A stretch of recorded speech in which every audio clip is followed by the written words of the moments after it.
Je vous souhaite la bienvenue dans la station Brossard du Rennes, la station qui est la station terminus de ce premier segment. Je vous rappelle que le premier segment qu'on va mettre en service va parcourir la station de Brossard, longer l'autoroute 10, traverser le pont Champlain et rejoindre la gare centrale.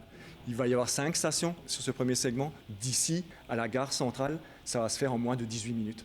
C'est impossible à faire en voiture, je vous le dis tout de suite, là c'est impossible. On va aller dans la voiture. Comme vous pouvez voir, ce sont des trains qui sont spacieux, lumineux, très vitrés, avec ce que tout le monde va adorer, c'est un pare-brise où les gens vont pouvoir regarder ce qui se passe devant, être aux premières loges pour traverser le pont Champlain. Ce sont des trains silencieux qui auront un roulement sur fer, avec un confort qui est vraiment important. On en a donc 54 aujourd'hui dans le parc. La première mise en service nécessite seulement 28 de ces 54 rames. On n'a donc pas de conducteur à bord. Par contre, il y a du personnel qui va se promener dans les trains, qui va se promener dans les stations. Vous entendez, il y a un train qui est en train de rentrer et sortir.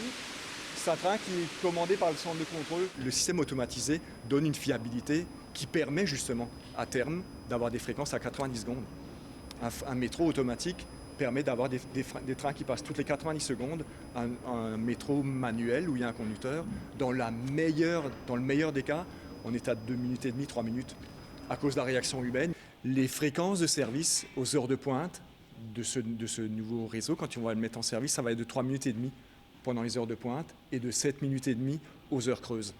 Donc on a un service qui va rouler 7 jours sur 7, 20 heures par jour, et avec des fréquences élevées, même les fins de semaine, le samedi et le dimanche. L'objectif, c'est d'adapter notre fréquence à la demande. Plus il va y avoir de clients, plus on va être capable d'augmenter les fréquences. On ne fera pas tourner des trains vides pour rien. Il n'y aura pas de troisième report, parce que la prochaine étape, c'est une étape où on va s'assurer que la fiabilité des trains, elle est là, et on ouvrira dès que c'est fiable. Combien de temps ça va prendre, ça je peux pas vous le dire. Mais ça va prendre le temps nécessaire et suffisant pour que ça ouvre.